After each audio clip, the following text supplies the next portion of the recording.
My objective, my name's Barry Corliss, by the way, the Business Development Director for Best Practice in Global Knowledge here in the UK. And my objective for today is to help you all sleep soundly. Not necessarily in, or certainly not in the next hour or so in the webinar, but at night by introducing to you the cyber resilience best practice of Resilia that's been recently launched on June the 1st, in fact, in Washington DC by Axelos, the same people that now bring you ITIL and PRINCE and management successful programs and so on. So the agenda for today, I'm going to talk a little bit about information, value, and what cyber resilience actually is. Then I'm going to introduce Resilia to you, talk to you about how Resilia builds resilience in your organization, talk a little bit about the benefits, the portfolio, the products, the services that are available from Resilia, and a little bit about the future as well. So the first thing I'm going to talk about is information and value, and we all hear about that hacking attacks and so on and so forth that are pretty much in the news on a weekly basis now. I think it's Chrysler Fiat and the ability for people to pay Gran Turismo now with real cars is the latest hacking attack that we've seen. And there are all sorts of things that people, criminals and so on want to get their hands on. Your customer data and your client data. And it isn't just the criminals. It can be other organizations that want to get their hands on your customer and your client data. It could be your operational data. It could be your market data being leaked to cause a share price to tumble. It could be operational documents. It could be insights. It could be even down to your organization's IP, all of which are enabled by IT systems. And in some ways, the fact that they're enabled by IT systems is one of the biggest flaws, and we'll come on to that a little bit later. Now, I say that the IT might well be one of the biggest flaws because what we miss is the human factor. And it's the human factor that turns all of this data and information into knowledge and ability within the organization. Again, a report is a report is a report until it's actually read by somebody, interpreted by somebody who turns that into knowledge and makes decisions based upon that. So the data, the information and the intelligence, which we've just referred to, that's vulnerable, is what actually enables your organization to make better decisions and to give you the ability to make those decisions.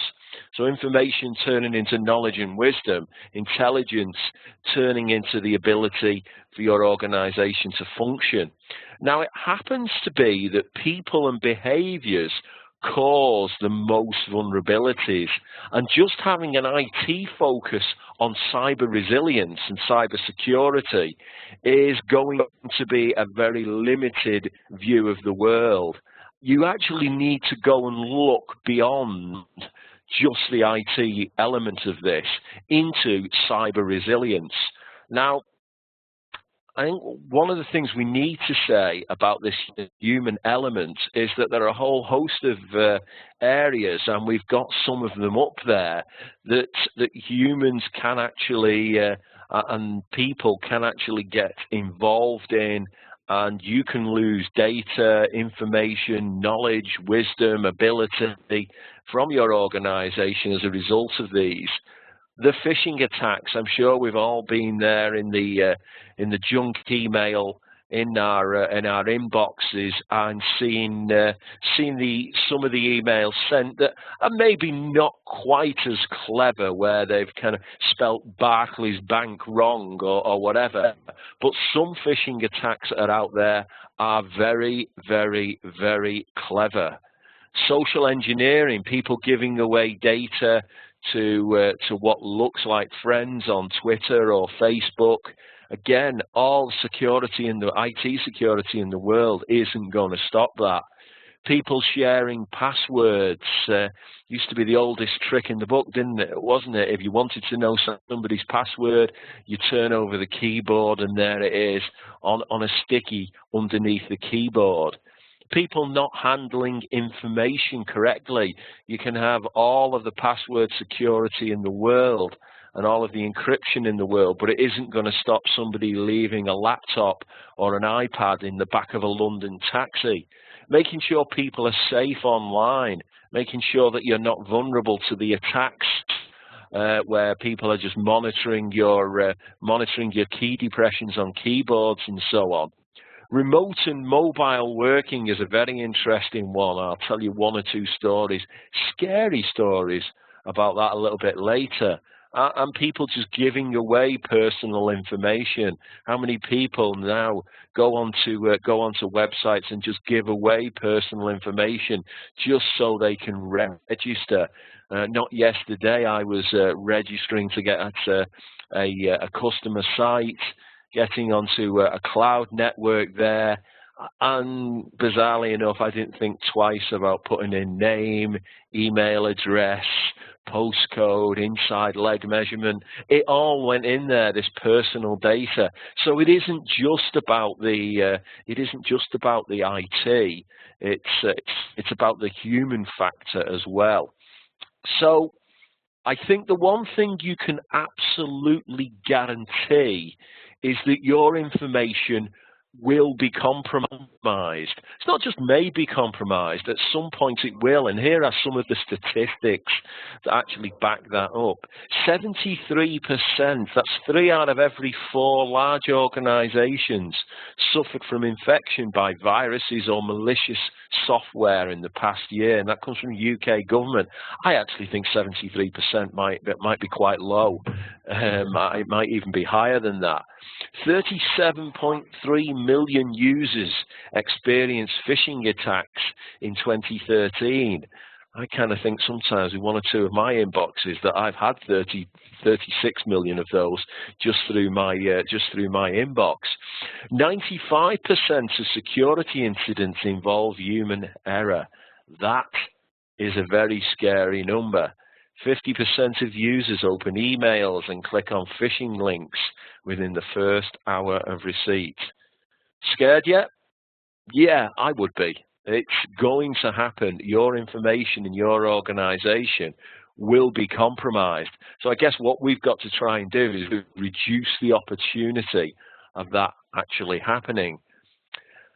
One of the big issues, however, is that there are several barriers to cyber resilience. I think, firstly, there's just a lack of awareness in organizations, and this starts at the board level down. It's probably the same journey that IT service continuity and business continuity went on, that people have their heads in the sand and believe that, hey, no, cyber resilience, cyber phishing attack, that happens to other organizations. It doesn't happen to us. Well, guys, wake up and smell the coffee. 73% of organizations, large organizations, suffered some sort of attack. Silo mentality. Oh yeah, IT security, it's an IT problem. Well, actually, it's not just an IT problem. 90% plus of cyber incidents are caused by humans. There's a very, very narrow focus on people's cyber resilience sometimes based on regulation. Many of us now work in industries that are incredibly heavily regulated, whether it's telecoms, whether it's finance, And then we're also regulated by European law, by US law, whatever else it happens to be. And people focus all of their resilience on regulatory compliance, keep the regulator off my back, rather than focusing it on actual risk to the organization. There's a lot of confusion about what good cyber resilience looks like, and that can be an issue. That there's not been a one big view of these things, and one open source view of these things. Cyber resilience demands a whole system view, and very often, as we said, you've got that silo mentality where people look at it as very much a technology issue, but it's just as obviously a people issue. Again, all the cyber security in the world isn't going to stop somebody from maybe traveling on a train or traveling on an aircraft. They decide to get up and they need to visit the bathroom. They go there, they leave their laptop unlocked, and they just don't know who's sat next to them on that train. So again, if you leave your laptop unlocked, don't be surprised when things go missing. Cyber resilience has got to be part of an organization's culture, so it's not just the IT people. Everybody's got to be part of that journey. And Axelos, the people who are the owners of Resilia as a best practice, offer that is the reason that we actually need Resilia within our organizations and this cyber best practice. And I think cutting to the chase when you go into the boardroom, are these risks and the impacts from those risks that any organization truly can ignore? Loss of your corporate reputation and customer trust. We've seen recently, as I've just mentioned, the Fiat Chrysler issue this week, and I guess the big thing about that is, how long is it going to take now for them as an organization to get back the trust that they had? How long is it going to take now for people, hang on, we've got computers in our cars, to start to become nervous? It becomes systemic almost. It's not just always about loss of corporate reputation. It can be loss of market reputation. Financial loss and the reduced productivity through cyber attacks. I think I read somewhere recently that the average cyber attack and the cost of it was something like £3 million sterling, which is really very, very heavy. And then to add insult to injury, your regulators will come along afterwards and then fine you for losing money, which is almost a double whammy there, isn't it? Reduce competitive advantage through IP theft. Again, if your new secret recipe for the competition to Coke and Pepsi is stolen, then you may well lose that competitive advantage. I guess in the cyber age now, where so much of what we consume, the Internet of Things, is done so at the technology level, then you have very, very little time where your new idea or your new service has got competitive advantage without having the idea stolen as well. And of course, damaged personal reputations might only be within the organization or perhaps even within the industry. But if you're the head of cybersecurity at your bank, when it suddenly becomes common knowledge that people were logging into accounts willy-nilly, then I guess you suddenly have your personal reputation damaged as well. We can't afford to ignore those risks. So this is our cyber resilience call to arms, and it's about keeping the value of the data safe. It's not just about keeping data safe. It's about understanding what data is valuable to your organization and keeping that safe. So you've got to have systems thinking there. It's not about Yes, you can put encryption on disks. Yes, you can do password security. Yes, yes, yes, yes, yes, you can do all of those things. But it's about understanding the data, how that data travels through your organization, and keeping the data safe tied to the value of that data. I think being pragmatic, at some point you are going to be attacked, but you want to be able to minimize the damage and come out of the other side of any security failure. And cyber resilience best practice also needs to be able to prevent, to detect, to respond, and to recover. And they're four of the key areas that cyber resilience through Resilia actually focuses on. So, cutting to the chase, guys. What actually is Resilia? And they're the portfolio of training, learning, certification aimed at building cyber resilience across the organization from the boardroom down. Now, what we've got sat in the middle of all of that there is our cyber practice guide, the best practice core practical guide for strategy, implementation, and management. That's almost a picture of on your jigsaw puzzle. What good looks like. This is what it should look like when it's finished. In the same way that ITIL's got its 5 volumes, Prince has got its volume, Managing Successful Programs has got its volume, then here we go with the Resilia best practice. But it's got the supporting tools and services around it. And the first one there on the left is a management pathway tool. This is actually giving you the ability, this tool, the pathway tool, to measure yourself and to baseline and benchmark yourself against Resilia best practice. So we've got in there the ability for you to look and see how close you are to good. There's also a set of services in there and a set of education in there for leader engagement. So the message to the strategic teams, to the tactical teams, is probably going to be a very different one than it will be to the operational teams. And so what they've done with Resilia and what's been done with Resilia is to make sure that there is a message for strategic parts of the organization so that they understand their accountabilities and responsibilities from a cyber resilience best practice perspective. You've also got individual awareness, learning, and know-how, and that's where very much not everybody is going to need certified training in Resilia, but almost inevitably everybody's going to need individual awareness that's going to be tailored for people in different parts of the organization.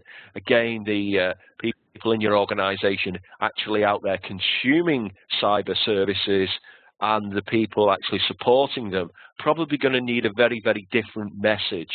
There are actually a lot of websites now where people actually get into them and a lot of cyber attacks where people actually get in through using the system admin passwords, because what's happened is they've been that well protected at the front end, but actually people have left the back door unlocked.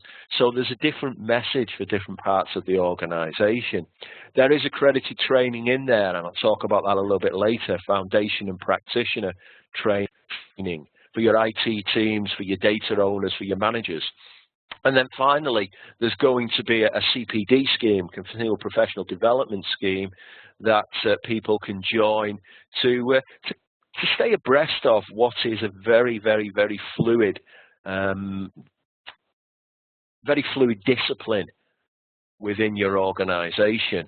So they're the key areas, and I'm going to touch a little on each. From these and from utilizing the whole of cyber resilience, I think there are going to be a number of benefits. You're going to get clarity and confidence right the way through the organization from a consistent message about how you respond to cyber attack, how you prevent it, how you're better at spotting it. Best practice disciplines, and it won't just be necessarily about the technology. It's very, very easy to go out there and to get the Cisco courses, to get the VMware courses, to get the Microsoft courses, and we do all of those. But what actually sits on top, what joins them together? Well, the best practice discipline here is people, it's process, it's technology.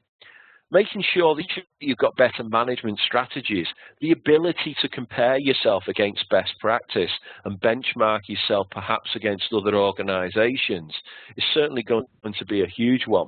Aligning your IT operations, your security, your incident management. I think, again, I've read a recent report that said perhaps one of the poorest parts of cyber resilience was the response to incidents, how to actually respond to cyber incidents. And all of that is going to help you to secure the value of your data and information within the organization. So hopefully that's a little bit about what you're going to gain and what you're going to actually keep. Provide you with that common language, yes. Provide you with a framework to exploit from some of your other best practice investments. It's actually designed to work in unison with ITIL and with other best practices, particularly ITIL, as you'll see a little bit later on. And I think one of the other benefits that Resilia is going to give to an organization is raising the bar of success and of the certified staff and the knowledge of cyber best practice within the organization. So you've got a higher baseline of knowledge within the organization. So Resilia, actually the best practice, what does it look like? Well, it's a set of management processes that are designed to be embedded right the way across your organization. And it doesn't matter whether you're large or small as an organization, which sector you're in, which vertical you're in. Resilia best practice is going to be universal right the way across those. It's organization-wide management system, so it will involve people, it will involve process, it will involve technology. I think particularly if you look at some of the other best practices and some of the criticisms that are sometimes leveled against things like ITIL and PRINCE, is that they don't actually involve the people side or the technology side enough. This one actually does. It's very practical, it's very pragmatic, and it also dovetails and integrates very nicely into other standards. In constructing Resilia best practice, the National Institute of Standards and Technology, NIST as they're better known, they're heavily involved, and it integrates quite nicely with their guidance in the US, and indeed Kevin Stein from their computer security division was on the panel session when Resilia was actually launched in the US on the 1st of June, and the UK session had representatives and Chief Technology Officer indeed from Symantec on the UK launch of it in London in the middle towards the end of June. So it's heavily supported by the people who are out there at the moment, industry leaders in cybersecurity and defining the standards in NIST's case.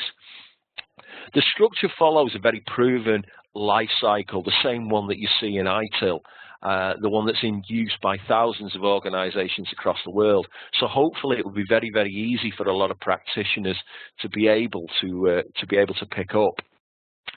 So what does it actually look like? Well, here are some of the things that Resilia covers, and I'll show you the life cycle, which will be very, very familiar to those of you who are ITIL practitioners a little later. It does cover a lot about risk management, the understanding the differences between risks and threats and vulnerabilities, and there's a lot of confusion out there. So it again dovetails and into things like management of risk best practice very, very nicely. So it looks at risk management and using risk management as a way of prioritizing your cyber resilience strategy and your cyber resilience tactics. It looks at the various management systems and how to put those management systems together, blending the people, the process, and the technology. And from a people aspect, what are the key roles that you need within your organization to be able to, what are the key accountabilities and responsibilities that you need within your organization to be able to manage those systems correctly and to be able to perform cyber resilience to an acceptable level within your organization. And there we go. For those of you that are ITIL practitioners, this will look very, very obvious to you. Cyber resilience strategy, cyber design, cyber resilience transition, cyber resilience operation, and CSI for cyber resilience. So looking at the strategic objectives for your organization from a cyber resilience perspective. What are the key things that your organization needs to protect? Designing in that resilience. You can't really go down to your local, Walmart or down to your local PC store and say, "Excuse me, I'd like to buy some cyber resilience, please," and then just stick things on. It doesn't work like that. You've got to design security in. Any of you who've ever gone through the retrofitting of single password systems onto multiple systems, as I did way back in the good old days of the mainframe, will know just what a nightmare that kind of work happens to be if it's not been designed for it. Transitioning that, making sure that knowledge transfer happens, making sure that cyber resilience best practice is transitioned into the operational environment.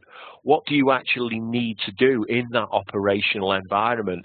The incident management, the knowledge management around cyber resilience, and of course, improving any of those.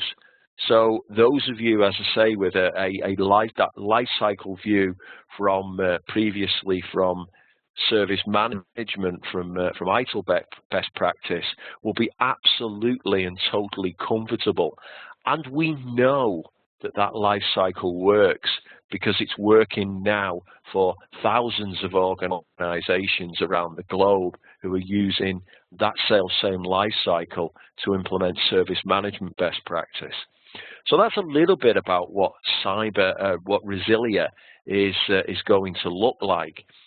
Now, the actual education itself, particularly the certified education in and around cyber resilience, is going to be aimed principally, I think, at IT and security functions within your organization, but certainly also your service architects. You know, the role of service architect now, the role of enterprise architect, the people who are the TOGAF experts in the organization, cyber resilience awareness, cyber resilience knowledge of Resilia is going to be an important build into what they're designing. So again, service architects, very important people to be looking at the education.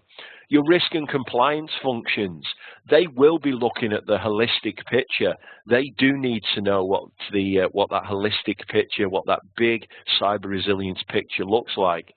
And there may also be, from a certified training perspective, a need for people within HR, finance, procurement, operations, marketing, any one of those, perhaps for that certified education.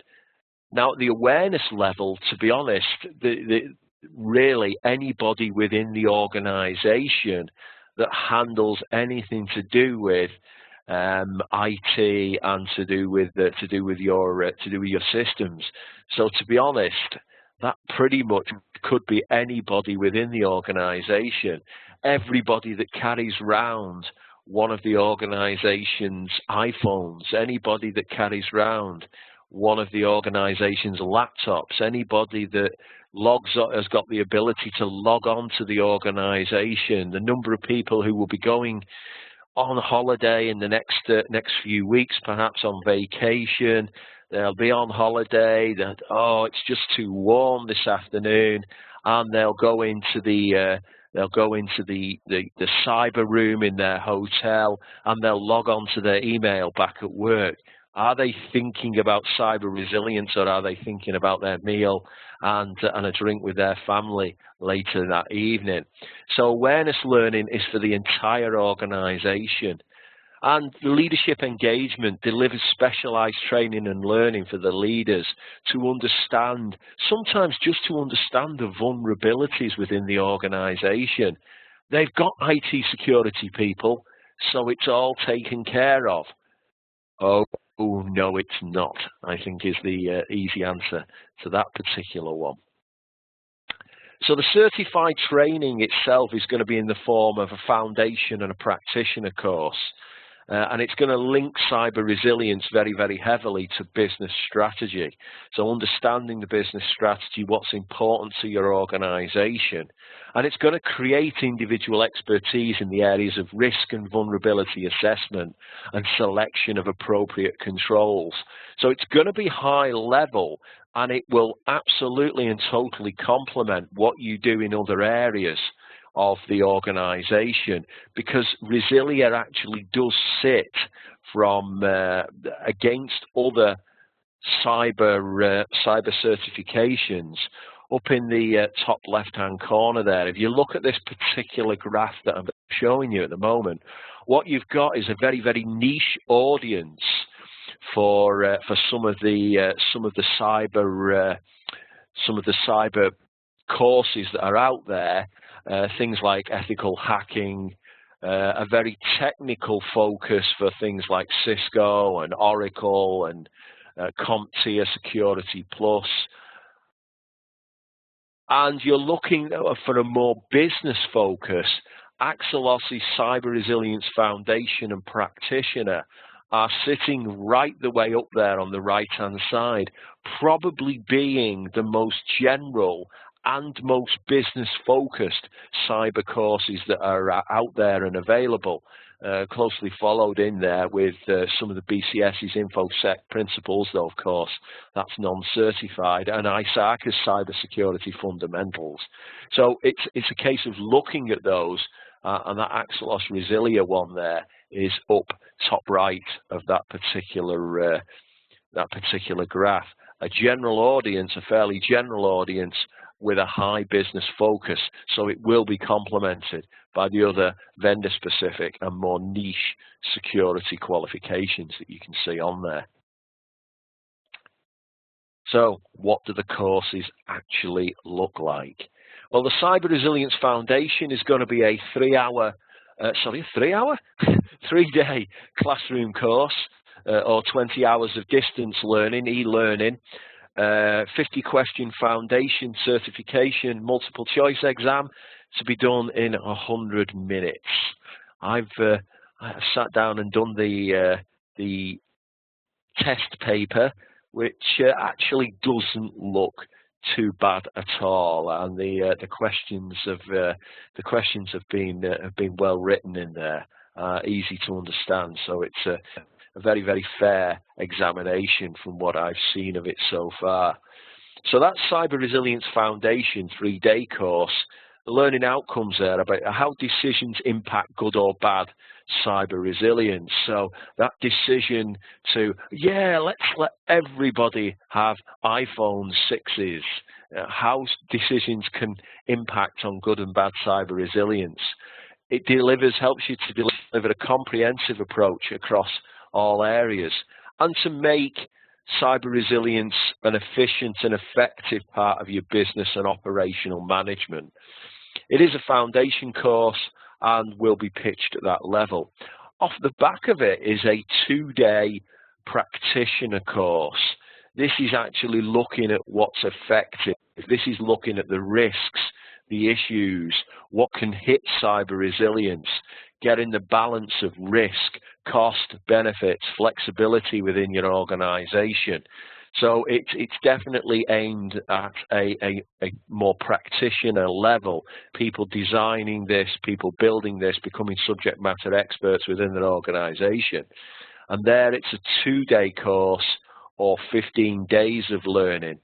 Optional simulation to start that particular course, that's going to be another 50 question one, but we've got over 2 hours to do those 50 questions.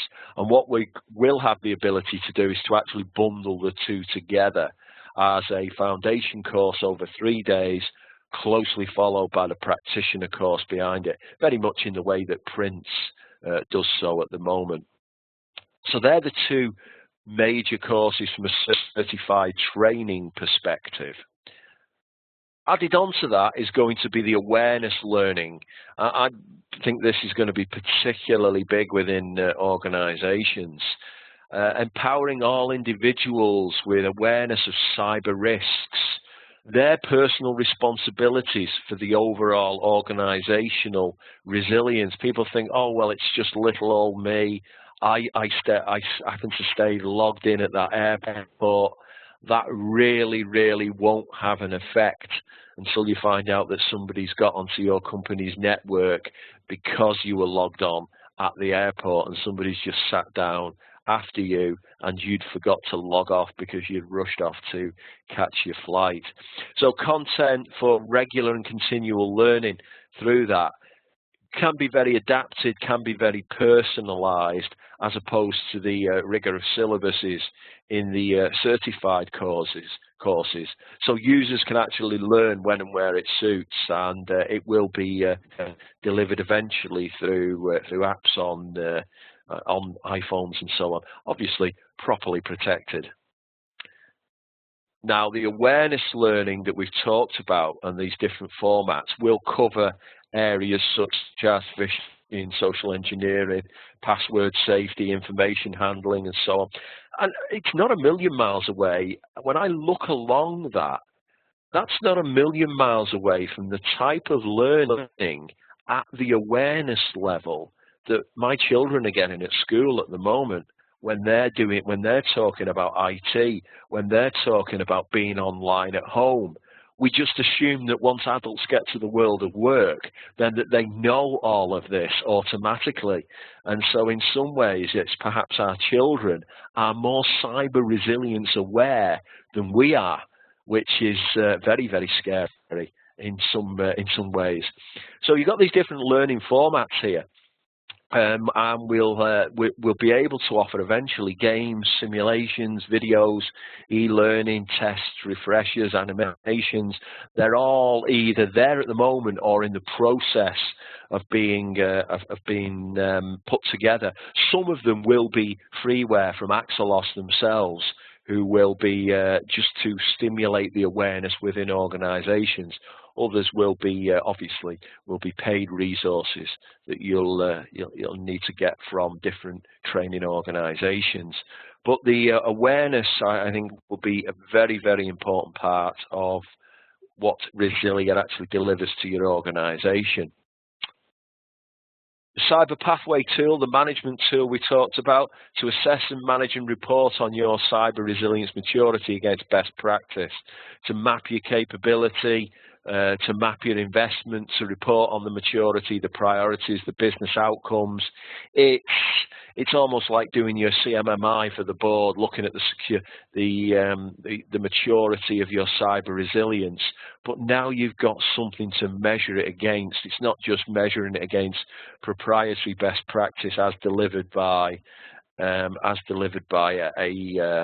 Cisco or a VMware. Or whatever else it happens to be. This is very, very generic in terms of its audience and its coverage. The leader engagement, then, building cyber resilience expertise. The CIO sat there in the boardroom and helping the CIOs, fellow C-level executives in that boardroom understand the cyber threat landscape, which is forever changing. And you think you understand that cyber threat landscape, and 3 months later you read a white paper and the emphasis has shifted completely. Understanding cyber risks, understanding vulnerabilities. Yeah, it's great investing in all this new technology, but where does it hit us? What risks have we got that are unknown at the moment? And creating a practical knowledge of responding and recovering in the face of cyber attacks, even down to things like how to respond to the press when you've had that cyber attack, and how you respond can be very, very different to the response that you have in a regular business continuity situation, where perhaps you've had a building burn down, or some other sort of natural disaster. This can be very, very different and perhaps needs a different response. The actual Resilia portfolio, the tools and resources, then what are they going to do? Well, they're going to keep our information safe. They're going to keep our corporate reputation intact. They're going to give confidence not just to you yourselves, but also to your customers, that your organization isn't one that they see on the 6 o'clock news, the 9 o'clock news, on CNN, on Al Jazeera, on the BBC, that have been involved in the cyber attack. It's not your government that's had had 3/4 of its database that's leaked.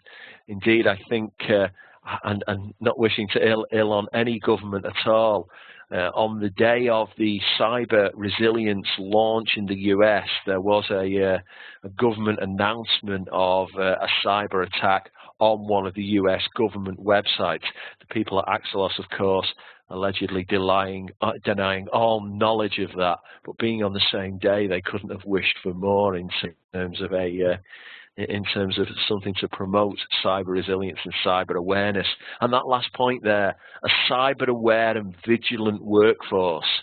If you can cut down the number of cyber attacks, if you had 100 cyber attacks of one in some way, shape or form last year, 90 of them were down to human error. If you can cut that number down to 25 this year, then for me, yeah, that's a result, because that's certainly going to save us money and help to keep our corporate reputation intact. So beyond that, Resilient and beyond, coming in early 2016, is the Resilia CPD to keep your qualification relevant, and very similar to any of you that are PMP or CAPM qualified. Then you need to earn 15 continual CPD points towards keeping that professional membership of the cyber resilience CPD body, and it's a route to maintain your qualification without having to resit the exam, as you have to do in things like PRINCE every 5 years to retain your PRINCE project management qualification.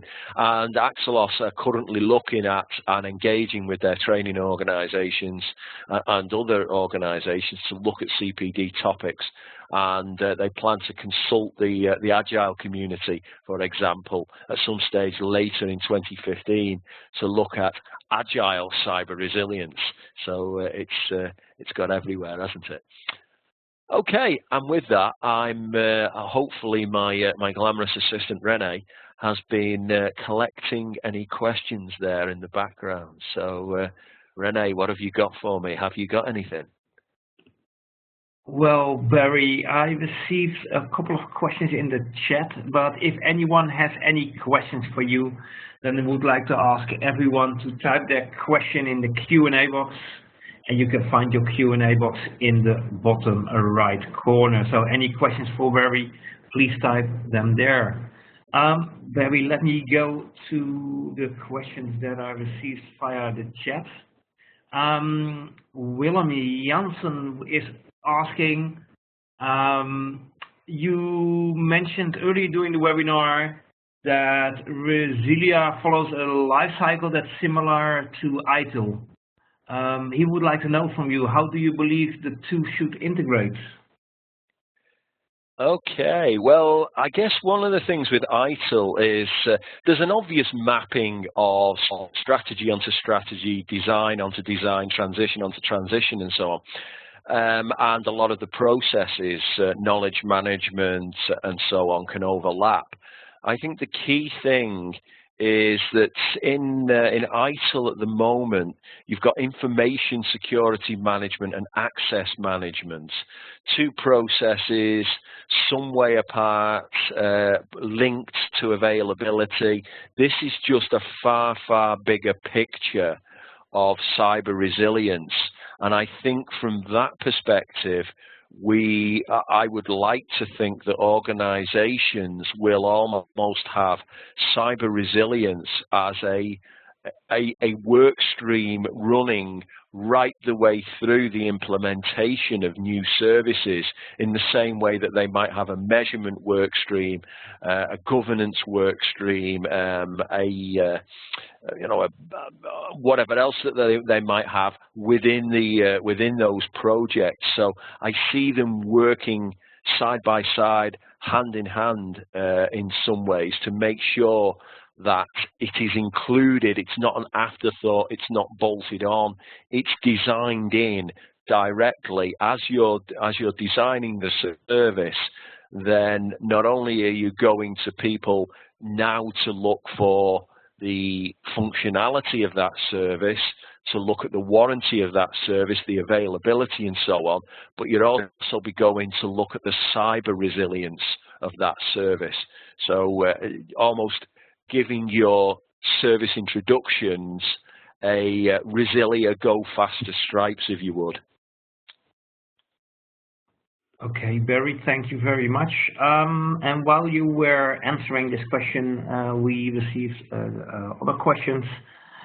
Joseph Matench, and I hope I pronounced that last name correctly. If not, my apologies.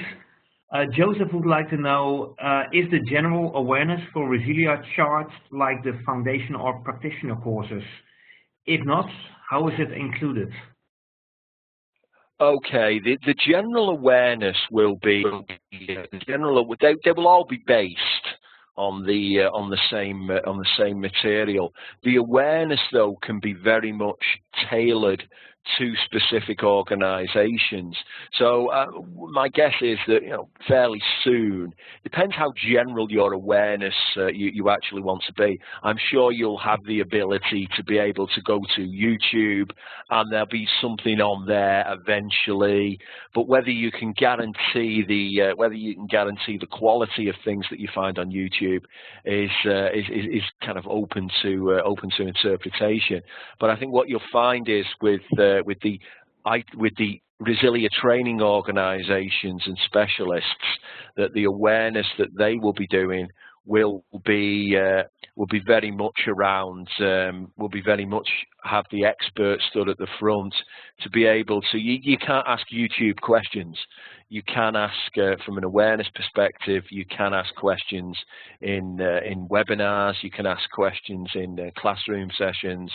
If you've got somewhere to actually specifically feed back to as a result of e-learning, then you can ask questions, you can get feedback. The awareness can be very, very tied into the overall view of the training.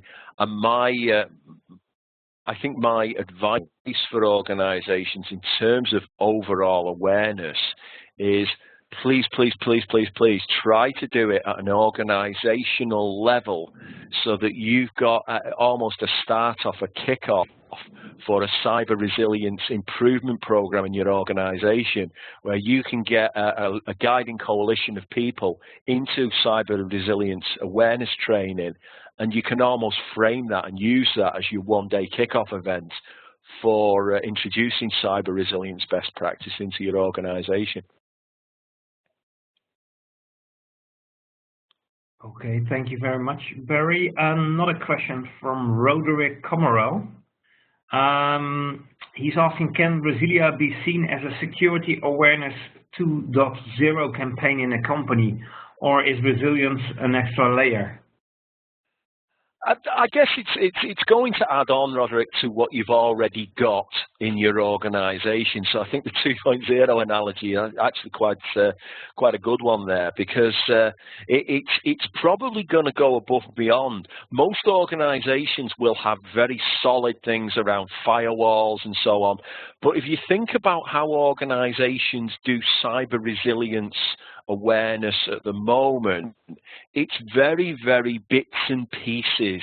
You know, we've probably all signed a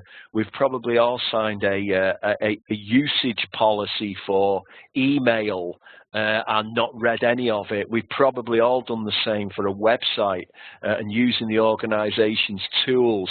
We've probably all been told, oh, well, this is what you do with your laptop. But it really is very, very piecemeal, and people have to make those links themselves in their own heads. Whereas I think with cyber resilience best practice, through Resilia, you're going to get that one joined up view in one hit with people. So I would see this as a layer on top of what you've probably already got in your organizations, because at the technical level, it's probably already pretty bloody good. Thank you very much. Anders Nielsen is asking if you could bring the slide back with available courses, and he's also asking if those courses are only as classroom training available, or if you can take it in a different format. Okay, so the two courses, whoops, there we go, he's gone past them. Forwards. Yeah, the two courses, Cyber Resilience Foundation, Cyber Resilience Practitioner. Initially, they will be available as classroom courses, but given that, again, as an organization now, we see the prevalence of people wanting to take courses virtually. I do believe, having seen the syllabuses and seen the course materials, that they will lend themselves to the virtual classroom. They may well need to be tweaked a little bit in terms of exercises for the virtual classroom, but I do believe that that will be entirely possible. So you could blend, you could e-learn, you could regular classroom, you could virtual classroom. So from that perspective, really, it very much is an open, a blank sheet of paper in terms of how you want to do it. Okay, thank you very much, Barry. And looking at the chat box as well as the Q&A box, that seem to be the questions for today. So that leaves me to thank everyone for their time and attention. Barry, thank you very much for the interesting and very clear presentation. And as indicated at the start of this webinar, we have made a recording of this session, so please watch your mailbox for a mail from Global Knowledge in the forthcoming days, so that you can watch the recording at a later time. So thank you very much for everyone, and hope to see you in one of the forthcoming Global Knowledge webinars. Have a nice day. Bye-bye.